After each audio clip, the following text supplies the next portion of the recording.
All right, welcome back, everybody. This is Xltactical, and if you guys are here again, thank you guys for joining me. This is just another installment of just a regular review for me.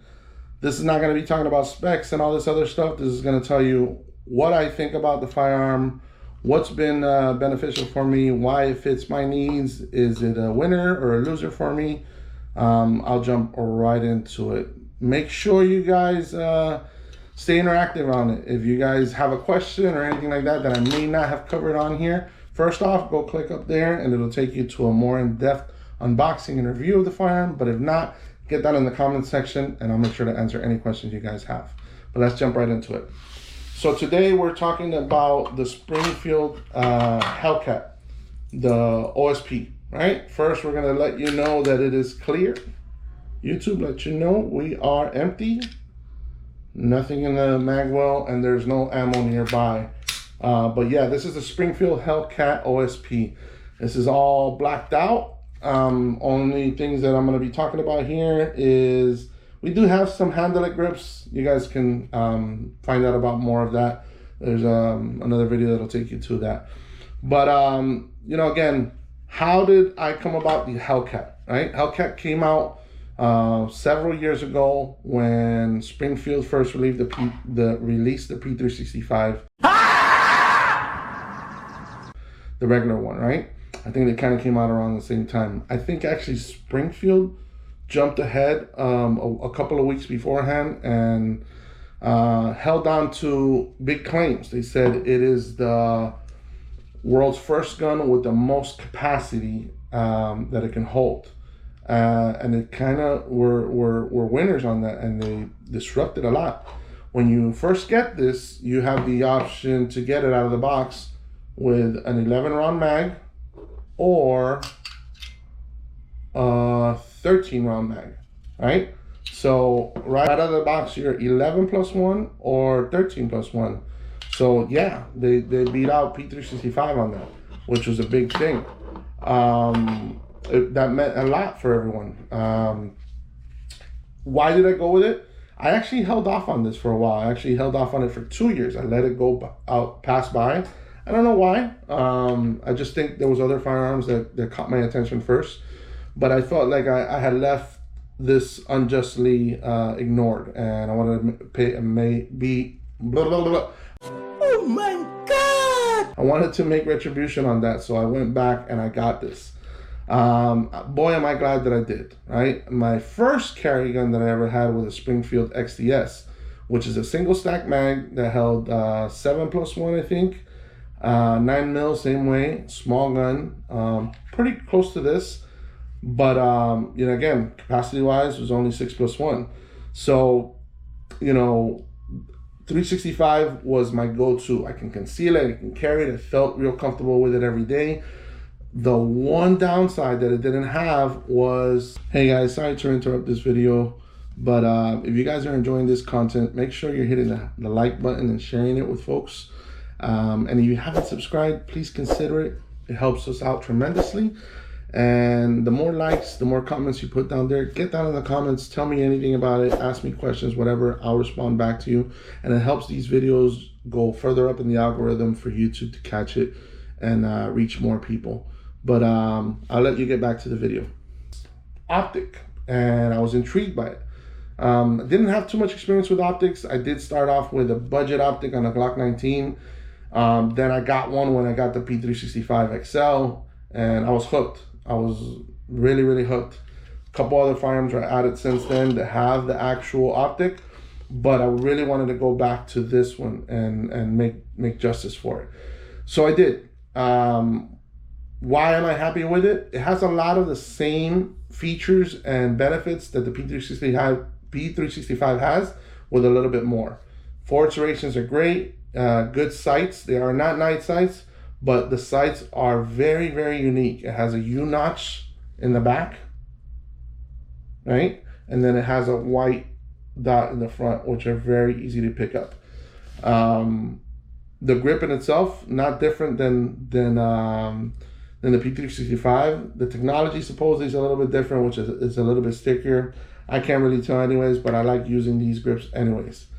The trigger was not terrible. Since then, I've actually upgraded the trigger, and now it has an apex trigger, which is world of a difference. Breaks at 90 degree, as you guys can see there, and overall beautiful, beautiful trigger. It did come, with a couple other things. It had a lot of little indexing and serrations that are good. You guys can see there. You can put your index finger there. On the other side, it has somewhere where you can put your support hand, which is awesome. But the big part that I really wanted to get one was from the optic. I had some experience with another firearm with the Holosun 507, so I went with the second version, 507K2 on this one. It's beautiful. I can't do it really justice there. If you guys can pick it up on the camera, no, it's whatever. I'll put a still picture here so you guys can tell. But small radius with an optic, my sights are bad. This helped me tremendously. That was something that I really liked. If you guys saw the first original one of these videos that I'm doing now on the P365, I talked about something that I thought that they could do. That they could have moved this up, right? And the slide would have been milled, and you can keep your regular sights on, which the Hellcat did. Kudos I am the way you turn to them. Big thinking on that. I really enjoyed that. You can co-witness through it, even though this optic does have a little notch there as well. It has like a rear sight. You have the options to keep what the factory or what the company wanted you to have to begin with. I no longer have a safety like I did on the P365 XL, on the regular, I'm sorry. And I like just the overall sleekness of it. So again, what did this do for me? It actually, the concealability, it hit that notch. I conceal this like crazy. A little bit of added weight on this and a little bit of added weight on the round capacity. I was okay with that because when I conceal it, I feel really comfortable on it. Did it have downsides? Yes, and I'm going to tell you the only downside. When I first got the P365, they told me, oh, smaller guns are snappier, smaller guns are snappier, smaller guns are snappier. On the P365, they were wrong. I was able to train on it really well, and I can manage that recoil, and I don't feel it snappy. I felt kind of the same way with this when I got it. It was snappier. I said, oh, you know what? It's me. It's operator. Let me go train with it. I've had it for quite some time now. I've trained with it. I've shot rounds, and it's still snappy. Now, is the gun snappier? I don't know. Maybe it's still me. I do feel it snappier. The weight on the guns are almost identical, but identical with an added optic. So that means the gun is a little bit lighter on it. Maybe that's the reason why it is. Maybe the spring is a little bit different on it as comparison to the P365. Whatever the case might be, to me, I still feel it snappier. That's my only downfall. Now, why is it a downfall?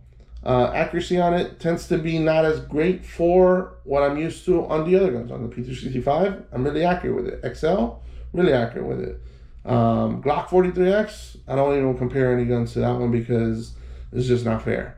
But it allows me to be a little less accurate. So maybe time will tell on how comfortable and how that recoil management is going to be for me. But overall, really good.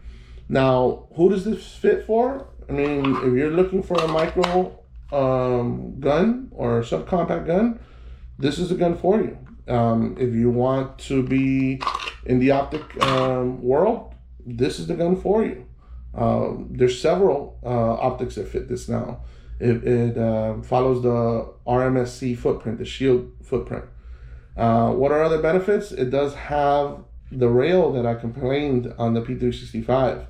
It doesn't necessarily get every accessory that you normally have, but it's a little bit easier and more comfortable as far as like you don't have to get another piece to it so you can put an accessory on there.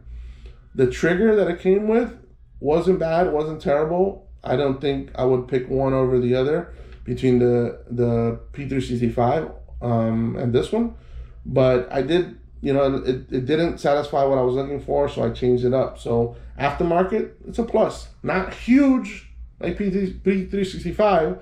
So if you're looking at something that has a huge market, aftermarket accessory part, probably not the gun for you. There are things out there, but not a ton that you can do. The capacity. If you're looking to carry something that holds more rounds, this is the gun for you. Again, concealability, comfort, and feeling ergonomically good in hand, this is the gun for you. Now, if you are not great with recoil management or the impulse and all that stuff, maybe this is not for you. So you guys got to take notice to that and make sure you make that right decision when you're carrying this. Springfield has been reliable for me. It eats up pretty much anything I put through it. If it shoots the crap, it's going to shoot the good stuff. So I train with all kinds of different things just to make sure that the gun performs.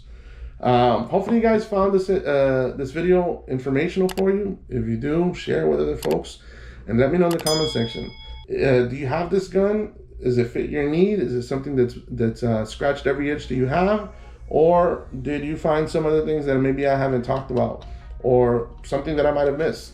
Let me know in the comment section below. I really appreciate any of those that get down in there and stay interactive. Again, appreciate you guys for staying with me up until the end. But until next time, I'll see you guys later.